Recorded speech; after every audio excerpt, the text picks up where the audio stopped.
सुहाना 22 साल की एक जिंदा दिल लड़की बंगलौर से चेन्नई की शताब्दी एक्सप्रेस में खिड़की वाली सीट पर बैठी थी।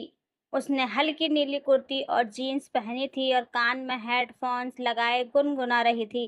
तभी अरुण 25 साल का एक सॉफ्टवेयर इंजीनियर हल्की मुस्कान के साथ बगल की सीट पर आया।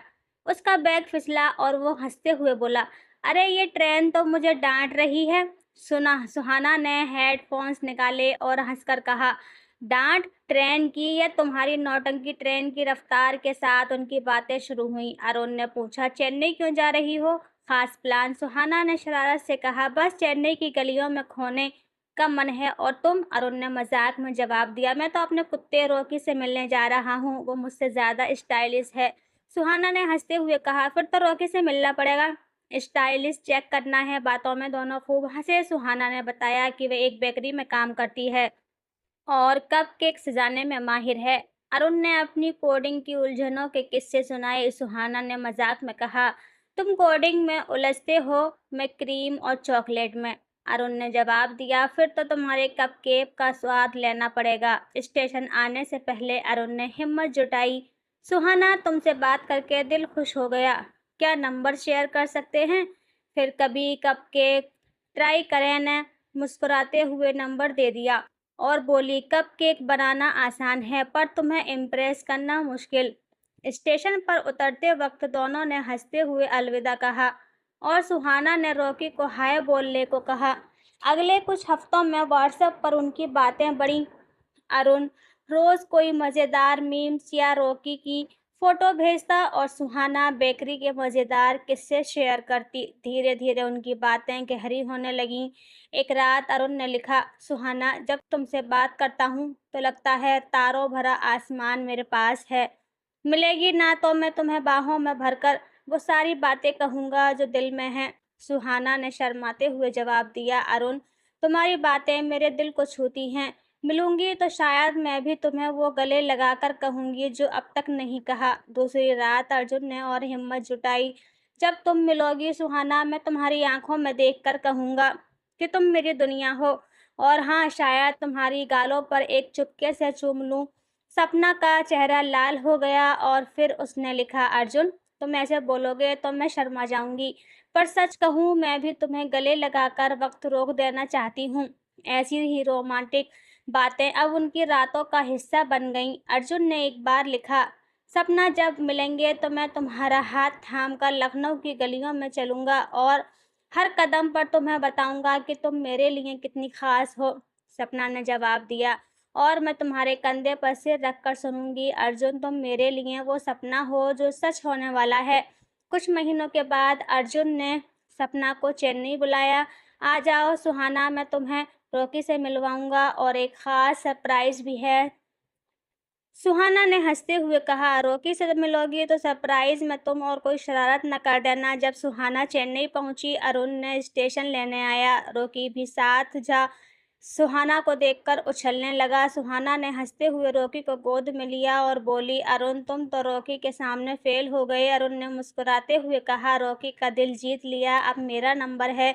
उस शाम अरुण सुहाना को गोमती नदी के किनारे खूबसूरत होटल के स्टाफ रूम में ले गया। वहां मोमबत्तियों की रोशनी में एक टेबल सजा था और हल्की सी धुन बज रही थी। आसमान में तारे चमक रहे थे और हवा में ठंडक थी। अर्जुन ने सपना का हाथ थामा और कहा, सुहाना तुम वो सपना हो जिसे मैं हर रात देखता हूँ, तुम्हारे बिना मेरी दुनिया अधूरी है। सुहाना की आंखें नम हो गईं। उसने धीमे से कहा, अरुण तुम मेरे दिल की हर धड़कन में हो, मैं तुम्हारे साथ हर लम्हा जीना चाहती हूँ। अरुण ने सुहाना को अपनी बाहों में खींच लिया और धीरे से उसके माथे पर एक प्यार भरा चुम्बन दिया। फिर उसने सुहाना की आंखों में देखते हुए फुसफुसाया, तुम्हारी हर मुस्कान मेरी है और मैं हर पल तुम्हें ऐसे ही प्यार करना चाहता हूँ। सुहाना ने शर्माते हुए उसका चेहरा अपने करीब लाया और धीरे से उसके गाल पर एक चुंबन दे दिया। वो पल ऐसा था मानो दुनिया रुक गई हो। दोनों ने एक दूसरे की बाहों में रात बिताई, तारों के नीचे प्यार की गहरी बातों और चुपके चुपके चुंबनों के साथ। अरुण ने कहा, सुहाना ये सिर्फ शुरुआत है, मैं तुम्हें हर दिन ऐसे ही प्यार करूंगा। सुहाना ने उसकी आंखों में देखकर जवाब दिया, और मैं तुम्हारी हर बात, हर प्यार, हर पल को अपने दिल में सजा लूंगी।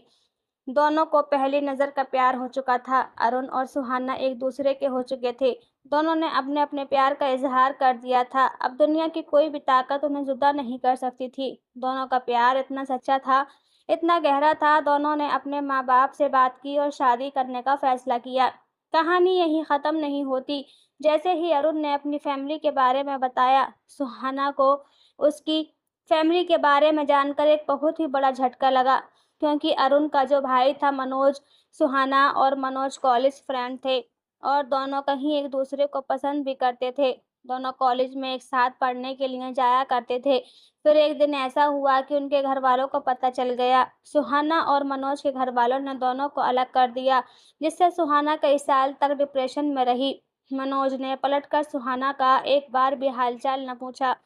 प्यार तो मनोज भी सुहाना से अरुण की ही तरह किया करता था और बड़े-बड़े वादे किया करता था, लेकिन वक़्त आने पर उसने उसका साथ छोड़ दिया था।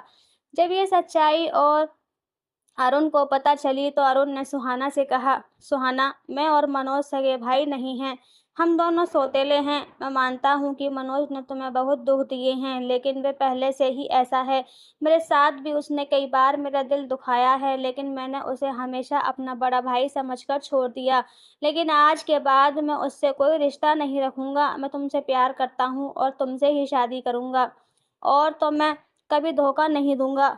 सुहाना जब अरुण से इतनी बातें सुनती है, तो उसका दिल भर आता है और आँखों से आँसू छलकने लगते हैं, और वह अरुण के सीने से लग जाती है और फूट-फूट कर रोने लगती है और अरुण से माफ़ी माँगती है कि मैं तुम्हें गलत समझी, मुझे माफ़ कर दो। मैं समझी कि मनोज तुम्हारा भाई है, शायद तुमने मुझसे बदला लेने के लिए प्यार का नाटक किया होगा, लेकिन मेरी समझ में अब आ गया है, तुम मुझसे प्यार करते हो और मैं भी तुमसे प्यार करती हूँ। अरुण ने कहा, हम यह शहर छोड़ देंगे और अपनी दुनिया कहीं और बसाएंगे। अरुण और सुहाना ने मनोज को छोड़ दिया था, उस रिश्ते अपने तोड़ दिए थे। क्या अरुण ने सही किया मनोज से रिश्ता तोड़कर? आपकी क्या राय है इस कहानी पर? हमें कमेंट करके ज़रूर बताएं। कहानी अच्छी लगे तो वीडियो को लाइक करें, चैनल को सब्सक्राइब करें। ऐसी ही वीडियो के लिए हमारे चैनल को सब्सक्राइब करना ना भूलें। धन्यवाद दोस्तों।